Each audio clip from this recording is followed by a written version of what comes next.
di sini kita akan mengerjakan soal analisis laporan keuangan. Nah, di sini sudah ada soal. Yang pertama yaitu perhitungan rasio keuangan. Jadi di sini kita sudah ada tabel dari PT WRF yaitu posisi keuangan. Kemudian di sini ada laba rugi dari tahun 2022 dan tahun 2023. Kemudian ini untuk soal yang diberikan, yaitu yang A, kita diminta untuk menghitung rasio likuiditas, yaitu current ratio, quick ratio, dan cash ratio. Nah, untuk pengerjaan soal A, soal 1, yaitu rasio keuangan, kita bisa melihat rumus yang sudah diberikan pada slide terakhir, yaitu rumus rasio keuangan. Nah, jadi kita mengerjakannya itu berpatokan dari rumus-rumus ini. Gitu. Oke, kita akan mengerjakan yang pertama, yaitu untuk likuiditas. Tadi kita diminta untuk mencari current ratio, quick ratio, dan cash ratio. Untuk rumus current ratio, yaitu aset lancar dibagi liabilitas lancar dikali 100. Nah, ini adalah hasilnya. Nah, kita menghitung dari 2023 dan tahun 2022. Sama, quick ratio juga seperti ini. Kita tinggal lihat rumusnya aja. Nah, quick ratio kita lihat rumusnya adalah aset lancar dikurangi persediaan, dikurangi beban, dibayar di muka, dibagi liabilitas lancar dikali 100. Nah, seperti ini untuk hasilnya. Dan yang terakhir yaitu cash ratio untuk likuiditas. Nah, di sini kita tidak diberikan rumus untuk cash ratio, tapi perlu diketahui untuk rumus cash ratio yaitu kas dan setara kas dibagi liabilitas jangka pendek dikali 100. Nah, ini untuk rumus cash ratio ya teman-teman. Jadi ini hasilnya tahun 2020 dan ini hasil dari 2022. Oke, kita lanjutkan untuk soal yang B, yaitu rasio aktivitas. Nah, kita diminta untuk mencari ketiga ini. Nah, ini juga sudah ada rumusnya di rasio aktivitas. Nah, ini. Nah, tadi soalnya kan berbahasa Inggris, tapi kalau diartikan yaitu perputaran piutang, perputaran persediaan, dan perputaran aset tetap. Nah, ini untuk pengerjaannya ya teman-teman. Nah, untuk rasio aktivitas ini kita tidak mengkalikan 100% karena hasilnya yaitu dalam berapa kali. Jadi, perputaran perusahaan tersebut ini berapa kali dalam tahun 2023, berapa kali dalam 2022 gitu. Nah, ini juga ada perputaran persediaan, perputaran aset tetap juga. Jadi, seperti ini untuk hasilnya. Kita tinggal menyamakan dari rumusnya. Kemudian yang ketiga yaitu kita diminta untuk mencari rasio solvabilitas. Ada debt ratio, debt to equity ratio, time interest earned. Nah, untuk rumusnya kita lihat juga di sini.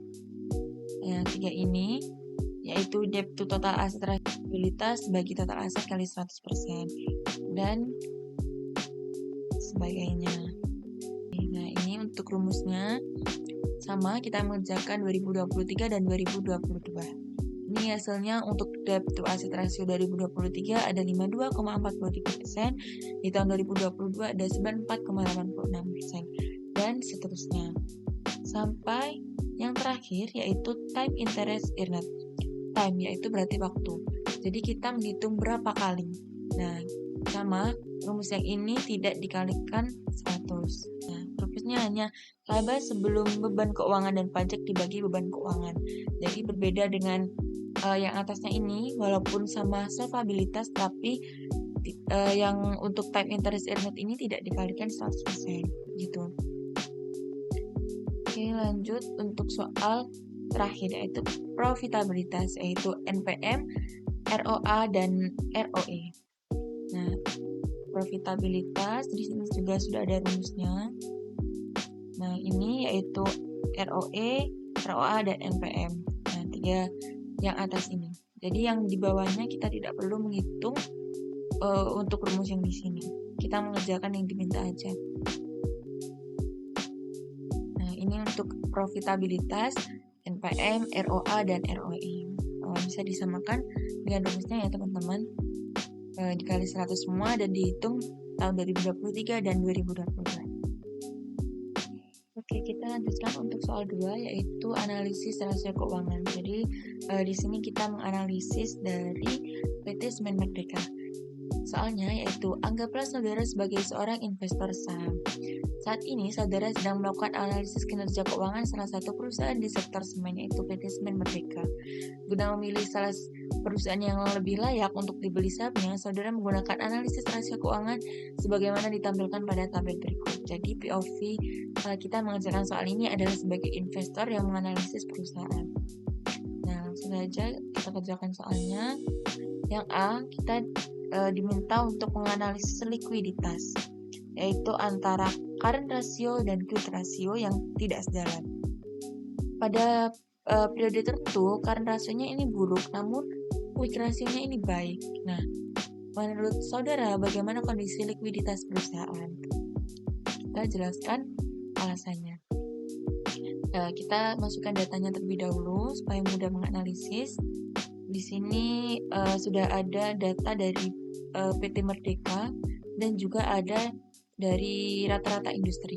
Nah, ini adalah rata-rata industri. Analisisnya yaitu kedua rasio, quick ratio dan current ratio ini mengalami peningkatan dari tahun 2020 ke 2021. Dari 160 ke 173, 78 ke 86, artinya meningkat. Namun, peningkatan ini tidak sebanding dengan rata-rata industri. Nah, rata-rata industri ini 97%. Sedangkan PT Merdeka ini hanya 78 dan 86. Sama, yang current ratio juga rata-rata industri ini 193%, sedangkan milik PT Merdeka ini 173 dan 160. Artinya masih di bawah rata-rata. Nah, gimana kita analisisnya? Jadi seperti ini analisisnya. Nah, hal ini menunjukkan perbaikan kemampuan perusahaan dalam memenuhi kewajiban jangka pendek. Namun, nilai CR dan QR PT Semen Merdeka ini masih di bawah rata-rata industri, yang berarti likuiditas perusahaan belum sekuat pesaingnya.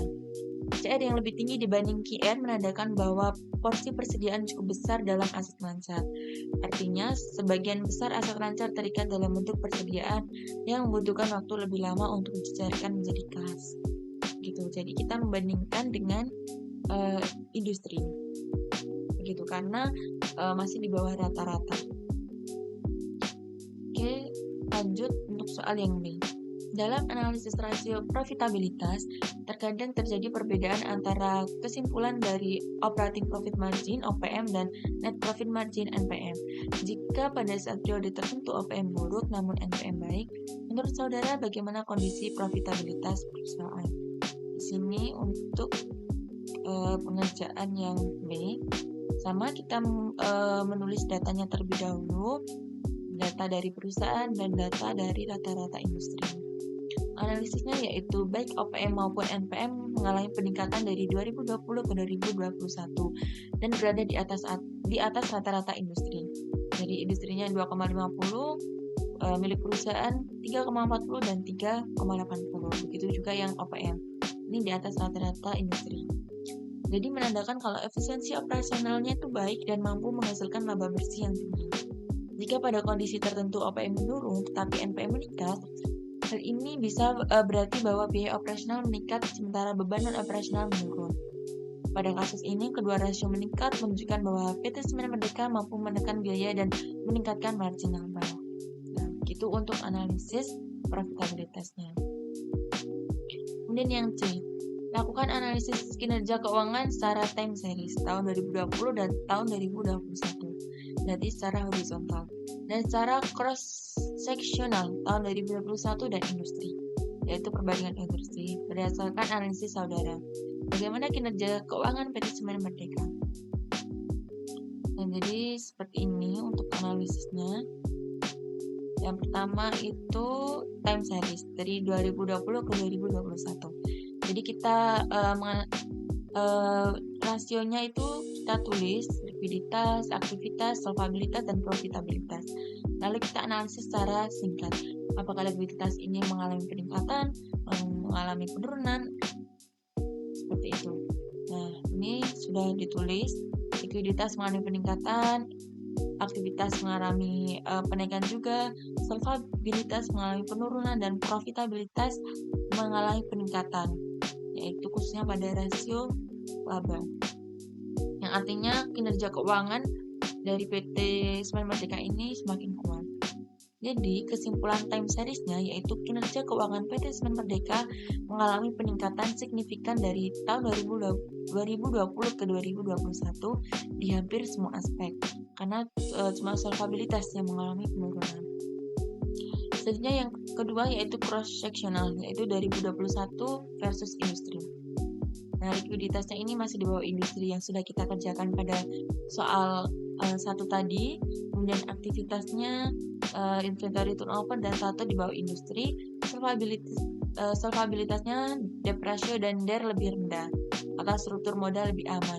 Profitabilitasnya OPM, NPM, ROA, dan ROE jauh lebih tinggi atau laba sangat baik. Jadi kesimpulannya dari cross-sectional ini dibandingkan rata-rata industri, PT Semen Merdeka lebih unggul dalam profitabilitas dan solvabilitas, tetapi perlu memperkuat likuiditas dan efisiensi aktivitas operasional. Nah, untuk soal yang terakhir yaitu berikan rekomendasi perbaikan yang perlu dilakukan oleh PT Semen Merdeka dan berikan alasannya. Nah, jadi kita diminta untuk memberikan solusi perbaikan ya untuk apa yang kurang dari PT tersebut. Nah, yang pertama itu ada tingkatkan likuiditas. Sesuai analisis tadi, kurangi ketergantungan pada persediaan sebagai aset rancang dan percepat penagihan piutang. Yang kedua, perbaiki efisiensi operasional, yaitu optimalkan rotasi persediaan dan gunakan aset tetap lebih produktif. Dan yang ketiga, pertahankan struktur, yaitu modal sehat, juga proporsi utang tetap rendah. Dan yang terakhir yaitu pertahankan dan tingkatkan profitabilitas, yaitu dengan fokus pada pengendalian biaya dan inovasi produk, karena profit dari PT Merdeka Semen ini cukup tinggi. Nah, baik itu saja yang bisa saya sampaikan untuk pengerjaan soal analisis laporan keuangan. Terima kasih.